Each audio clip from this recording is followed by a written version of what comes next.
Amidst the ancient pages of sacred scripture lies a prophecy that defies time, logic, and human understanding. An ancient promise, sealed by God, that speaks of something that has not yet been fully fulfilled: the rebuilding of a temple. But this is not just any temple, it is the third. A temple that, according to many scripture scholars, will mark the beginning of prophetic events of cosmic proportions. What exactly do the prophets of Israel say? Could the world be on the verge of an unprecedented biblical fulfillment? In the heart of Jerusalem, where the first and second temples once stood, symbols of worship, sacrifice, and divine presence, now only longing, expectation, and conflict remain. But what if I told you that the return of this temple is already prophesied in Scripture? What if the signs are already moving, discreetly, aligning with the words of Ezekiel, Daniel, Zechariah, and even Jesus himself?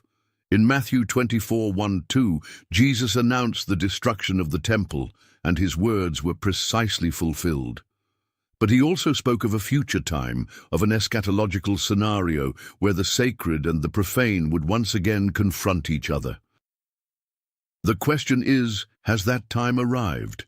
Today we will delve into the depths of Scripture, from the Old to the New Testament, to examine carefully: what does the Bible really say about the third temple? Will it be built before the end? Or is all this merely symbolic, spiritual, allegorical? Prepare yourself for a journey between prophetic shadows and eternal truths. What is to come may completely change your understanding of the end times. But be warned, not everything that will be revealed is comfortable, and perhaps, in the end, you will never read the Bible the same way again. Somewhere deep within the ancient scrolls of Scripture, written long before the empires of our world ever rose or fell, lies a mysterious prophecy. It speaks not just of kings and wars or nations and judgment, but of a sacred place, a place where heaven once touched the earth. A place that, according to prophecy, may rise once more at the very end of days: the third temple. This is not myth. It is not speculation born of modern headlines or political agendas. This story begins thousands of years ago, when God himself instructed a people in the wilderness to build him a sanctuary, that I may dwell among them. Exodus 25:8. That was the first temple's shadow, foreshadowing what would one day stand on Mount Moriah in Jerusalem under King Solomon. A majestic temple filled with the glory of God. 1 Kings 8:10-11. But it would not last. It was destroyed, rebuilt, destroyed again, first by the Babylonians, then centuries later by the Romans. And since the year 70 AD, that sacred ground has remained without its temple. Yet for millions of Jews and Christians around the world, the story is far from over. Because hidden within the prophetic books, Ezekiel, Daniel, Zechariah, are glimpses of something yet to come. Ezekiel, exiled by the rivers of Babylon, was shown in a vision an immense temple, unlike any ever built before, Ezekiel 40:48. The details are striking, specific, measured, purposeful. It was a temple filled with divine order, and above all, hope. Could this be the third temple? Jesus too spoke of the temple. As his disciples marveled at its beauty, he gave them a chilling prophecy. Do you see all these things? Truly I tell you, not one stone here will be left on another. Every one will be thrown down. Matthew 24:2. And just as he said, within a generation, the second temple was reduced to rubble. But Jesus' words didn't stop there. He went on to describe a time of tribulation, false messiahs, and a desecration that would take place in the holy place, language that echoed Daniel's own vision of the abomination of desolation, Daniel 9:27, Matthew 24:15. Was Jesus warning not only of the temple's destruction, but also of a future structure to come? This question is not merely academic. It reaches into the very heart of biblical eschatology, the theology of the end times. In Jewish thought, the rebuilding of the temple is essential to messianic expectation. In Christian prophecy, many believe the temple must rise again before the return of Christ. Why? Because 2 Thessalonians 2:4 speaks of a man of sin, the lawless one, who will exalt himself above all that is called God, even sitting in the temple of God, showing himself that he is God, if the temple no longer exists. Where will this take place? And so the question lingers like a storm on the horizon. Is there a biblical foundation for a third temple? Or is this merely symbolic, a spiritual truth dressed in ancient imagery? To find the answer, we must go back, not to the news, not to political debate, but to the Word of God. We must walk through the smoke of Solomon's temple, listen to the cries of prophets in exile, and study every line, every vision, every revelation that points to what's coming. In the chapters ahead, we will explore the full story, from the first temple built in glory, to the second temple shattered by war, to the mysterious promise of a final sanctuary that may yet stand in Jerusalem once again. Whether you're a believer, a skeptic, or simply curious, what you're about to discover may challenge everything you thought you knew about prophecy, history, and the future of the world. Because if the scriptures are true, and the signs are beginning to align, then what was once just a distant promise may now be closer than ever before. So take a breath, open your Bible, and get ready to see what was foretold. The stones may rise again, and with them so may the end. There is a place hidden not by geography, but by time. A place more spiritual than political, more eternal than earthly. A place where, if prophecy is to be taken literally, the final act of history may begin. That place is the Temple of God in Jerusalem, or rather, a future version of it, the so-called Third Temple. It's not just an idea. It's a mystery threaded through ancient visions, apocalyptic revelations, and the very words of Jesus Christ. In the scrolls of Daniel, in the warnings of Paul, in the visions of John on Patmos, and in the somber discourse of Jesus on the Mount of Olives, there's an echo, a pattern, a sequence of signs pointing to the last days. And right in the center of it all, a temple. But what is this temple? Will it be a literal building of stone and gold, rebuilt upon the same mount where Solomon once prayed and the Shekinah glory once descended? Or is it symbolic, a metaphor for the church, for the body, for the spiritual dwelling of God? To find the answer, we must go back, not just to Jerusalem, but to the scriptures, not just to the news, but to prophecy, not just to headlines, but to heaven's timeline. In his second letter to the Thessalonians, the Apostle Paul delivers a warning so vivid it still echoes like thunder through time. Let no one deceive you by any means, for that day will not come unless the falling away comes first, and the man of sin is revealed, the son of perdition, who opposes and exalts himself above all that is called God, or that is worshipped, so that he sits as God in the temple of God, showing himself that he is God. 2 Thessalonians 2:3-4 NKJV. Who is this man of sin? Most agree it is the Antichrist, the ultimate deceiver, the embodiment of rebellion against God. But notice where he sits, in the temple of God. This raises a profound question. If the temple no longer stands in Jerusalem, how can this prophecy be fulfilled literally? This isn't an isolated reference. Jesus himself, when speaking to his disciples about the end of the age, gave a cryptic warning drawn straight from the book of Daniel.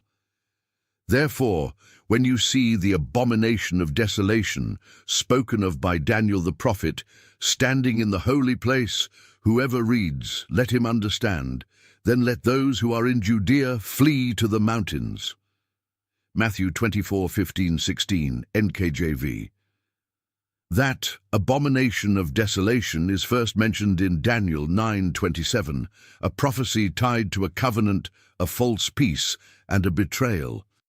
Daniel writes, "Then he shall confirm a covenant with many for 1 week, but in the middle of the week he shall bring an end to sacrifice and offering, and on the wing of abominations shall be one who makes desolate." Daniel 9:27, NKJV. Here we find the mysterious timeline of the 70 weeks, 70 weeks of years, appointed for the people of Israel and the Holy City. According to many biblical scholars, this prophetic clock was paused at the 69th week, with the final week, the last 7 years, still awaiting fulfillment. And in the middle of that week, the Antichrist disrupts worship.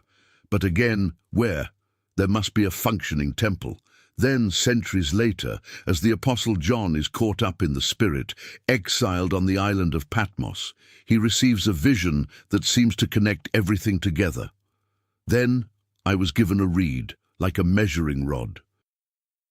And the angel stood, saying, 'Rise and measure the temple of God, the altar and those who worship there, but leave out the court which is outside the temple, and do not measure it, for it has been given to the Gentiles, and they will tread the holy city underfoot for 42 months. Revelation 11:1-2, NKJV. A temple, measured, specific, definable. Is it a vision of a heavenly reality? Or is this a prophetic glimpse into a literal structure that must be rebuilt before the end? 42 months, 3.5 years, corresponds exactly to the midpoint of Daniel's 70th week when the desecration takes place. The timing is precise, the imagery unavoidable, and yet for all its clarity, prophecy is never simple. Much has been written, argued, debated. Some see this third temple as spiritual, the church. Others believe it will be physical, built on Mount Moriah once again. But what if it's both? What if the physical and spiritual realities are converging, just as heaven and earth once met in the Holy of Holies? Because the book of Revelation doesn't stop with a temple and a measuring rod. It goes further into war, false peace, cosmic deception, and global worship. A beast rises, a mark is issued, and worship is demanded. The world will be divided. Truth will be tested. Faith will be refined by fire, all of it tied to a temple. It's not hard to imagine in our present day how such a structure could become a symbol of peace and then of chaos. Imagine the announcement, "The temple has been rebuilt." The world would watch in awe, religious fervor would erupt, prophecy watchers would tremble. And yet beneath the gold and stone a darker plan could be forming, one not of God, but of man. This is the danger of the Antichrist. He does not come waving the banner of open evil. He comes with false light. He comes to sit where only God belongs. But how do we know what in these prophecies is symbolic and what is literal? The truth is, prophecy often contains both. Shadows and substance, earthly signs and eternal truths. The abomination is real, the deception is real, the judgment is real. Whether the temple is stone or spirit, the battle will be the same. So why does this matter to you, here and now, in the present moment? Because Jesus said, "Take heed that no one deceives you." Matthew 24:4. Because Paul said, "That day will not come unless there is a falling away first." Because John saw a future in which the saints are persecuted and the nations rage. Because the hour may be later than we think. We're not here to stir fear, but to awaken discernment, to return to the Scriptures, to look not to man, but to God. To weigh each news headline against eternal truth, to live prepared, holy and watchful. The third temple is not just about stone and sacrifice, it's about the heart of worship, the center of God's throne on earth. And whether it rises soon or not, we must ask, is God's temple alive in us? Because the real question may not be when the temple will be built, but whether we are ready when it is. In the heart of Jerusalem, beneath the watchful eyes of centuries-old stones and ancient prayers, something stirring quietly has caught the attention of many, scholars, believers and skeptics alike. It is a question that echoes through the corridors of history and prophecy. Are we witnessing the real, tangible preparations for the construction of the third temple? Or is this nothing more than an elaborate myth, a shadowy conspiracy spun by hopeful hearts or fearful minds? The story begins not in the headlines or in political debates, but with an institution quietly operating in the city itself, the Temple Institute. Established with a singular vision, this group has dedicated decades to a painstaking mission to restore everything needed for the third temple to rise. Not in theory or on parchment, but in physical reality. They have meticulously recreated the sacred garments of the high priest, garments described in Exodus 28. They shall make sacred garments for Aaron, for glory and for beauty. Exodus 28:2, ESV. Every stitch, every color, every precious jewel has been crafted to exact specifications, mirroring the attire once worn in the Holy of Holies. But the work goes beyond robes. The Institute has prepared the sacred vessels, the bowls, the censers, the menorahs, all described in the law given to Moses. Even the animals, those suitable for sacrifice, are carefully bred and raised, ready for the rituals prescribed in Leviticus. This is not mere tradition, this is active preparation for worship in a way not seen for nearly 2 millennia. Yet, the ground beneath these efforts is uneven and fraught with tension.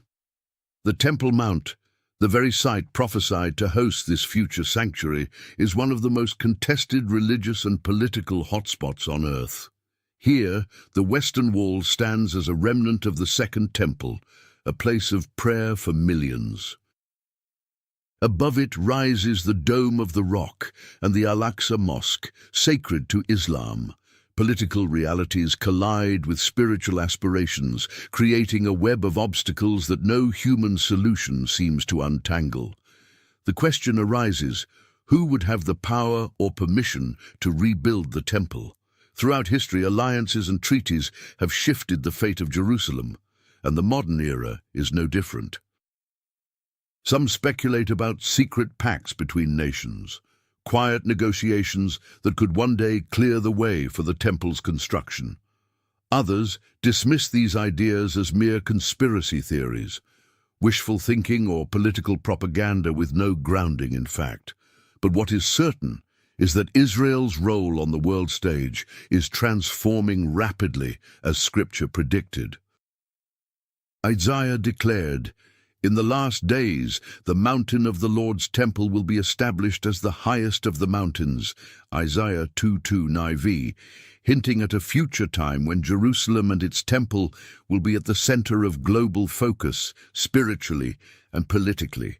Modern religious leaders are divided. Some Christian leaders see these preparations as signs that we are edging closer to the fulfillment of prophetic timelines, a stirring of the ancient prophecies that Jesus himself spoke about in Matthew 24, where he warned of the temple's significance in the end times. Others urge caution, reminding believers to avoid jumping to conclusions or fueling tensions. Jewish religious authorities, too, hold varying views. While some Orthodox groups actively support the rebuilding efforts and see it as a divine mandate, others warn of the potential for unrest and advocate for patience, understanding that the timing of such a momentous event is ultimately in God's hands. What do we make of all this? Are the preparations for the third temple the unfolding of God's plan as revealed in the Bible, or are they human endeavors driven by politics, culture, and longing? Only time will reveal the answer. But one thing is clear. The very idea of the third temple carries immense spiritual weight and geopolitical significance, capable of uniting and dividing, inspiring faith and fear, hope and conflict. As believers, scholars and seekers, we must watch closely, pray earnestly, and study the scriptures deeply. Because in the midst of these unfolding events, we may find ourselves standing at the threshold of a new chapter in the story of God's people, a story written across millennia and still being told today. The history of the Jewish people is inseparably tied to the temple. It was the beating heart of their worship, their identity, their encounter with the divine. The first temple, built by King Solomon, stood as a magnificent testament to God's presence among his people. 1 Kings 6, verse 1-38. It was the place where heaven met earth, where sacrifices were offered for forgiveness, and where the Ark of the Covenant rested. Yet, as history unfolded, this sacred sanctuary was destroyed by the Babylonians in 586 BCE. Plunging the people into exile. Decades later, the Second Temple rose from the ashes under Zerubbabel's leadership, a symbol of restoration and hope. This temple, though less grandiose, remained a center of Jewish life for centuries, until it too was razed by the Romans in 70 CE, fulfilling Jesus' prophecy in Matthew 24:2, where he declared, "Not one stone here will be left on another." Since then, for nearly 2 millennia, the temple has remained absent but never forgotten. It lives in the prayers of millions, in the daily recitations of the Shemoneh Esrei, and in the longing of hearts waiting for redemption. Today, the renewed interest in the temple's reconstruction is more than nostalgia. It is fueled by tangible, concrete efforts. The Temple Institute's work is an astonishing modern-day fulfillment of ancient commands. They have not only reconstructed the high priest's garments, but also prepared the sacred vessels used in the sacrifices, like the golden menorah and the incense altar. Their work is meticulous because Scripture details these items with divine precision. Exodus 25:31-40. Moreover, the Institute trains priests, descendants of Aaron's line, to perform the sacred rituals, and they carefully breed red heifers, Numbers 19:1-10, an essential requirement for purification rites associated with temple worship. All this preparation suggests a readiness not just for possibility, but for an imminent reality.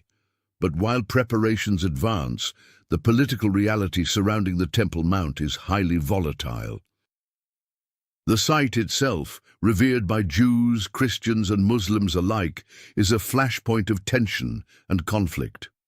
The Dome of the Rock and Al-Aqsa Mosque occupy the area today, making any attempt to rebuild the temple a matter fraught with profound geopolitical consequences. Throughout history, prophets like Isaiah envisioned the Temple Mount rising to supreme importance in the last days. Many peoples will come and say, "Come, let us go up to the mountain of the Lord, that he may teach us his ways, so that we may walk in his paths." Isaiah 2:3 NIV. This prophecy paints a picture of the temple as a global spiritual center, a symbol of peace and divine instruction. Yet before this peace can manifest, Scripture warns of conflict, deception, and rebellion. The Bible is clear that the rebuilding of the temple will be closely linked with the appearance of the man of sin, the Antichrist, who will take his place within the sacred walls, proclaiming himself as God, 2 Thessalonians 2:3-4. This event marks a critical moment in the unfolding of end-time prophecy and serves as a stark warning to all believers. Furthermore, the abomination of desolation spoken of by Daniel and Jesus signals a moment of profound sacrilege, when what is holy becomes profaned. Daniel 9:27, Matthew 24:15. This event will trigger unparalleled upheaval, requiring those who believe to flee and take refuge. Yet the timing of these prophetic events remains shrouded in mystery. Some argue that the temple must be rebuilt before these signs can occur. Others believe the references are symbolic or spiritual, representing deeper truths about the church or the heart of worship. What adds complexity to this issue is the increasing involvement of nations beyond Israel. The geopolitical landscape is rapidly shifting. Alliances form and fracture. International interest in Jerusalem intensifies, with some nations supporting Israel's sovereignty while others advocate for preserving the status quo of the Temple Mount.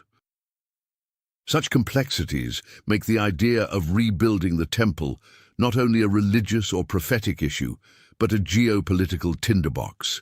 Religious leaders are watching closely. Some evangelical Christians view the preparations as a clear signal that the end times are near, fueling urgency in their preaching and theology. Jewish religious authorities remain cautious, aware of the immense responsibility and risk that any attempt to rebuild the temple entails. This tension creates a profound spiritual atmosphere, a time of waiting, watching, and discerning. In this waiting, the question arises for all believers. How do we interpret these events? How do we balance hope with caution, faith with wisdom?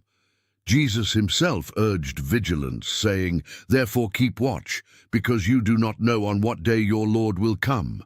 Matthew 24:42. The Apostle Paul echoes this call for readiness and discernment in 1 Thessalonians 5:6. "So then, let us not be like others who are asleep, but let us be awake and sober." In the end, the reality of the Third Temple's preparations challenges us to look deeper, not only at political developments, but at our own hearts and faith. Because the temple, beyond its stones and sacrifices, represents something far greater, the dwelling place of God with his people. It is a symbol of holiness, worship, and divine presence. Whether the Third Temple will soon stand on the mount or remain a vision for the future, we are called to be the temple God dwells in today. 1 Corinthians 3:16. Our bodies are described as temples of the Holy Spirit, called to live in holiness and truth. As the world watches, tensions rise, and prophecy unfolds, the question remains, are we preparing our hearts as well as the stones? Are we ready to stand firm in faith when the ancient promises begin to take shape before our eyes? Only time will reveal the full story. Until then, we watch, we pray, and we trust in God's perfect timing, knowing that he who began a good work will carry it to completion. Philippians 1:6.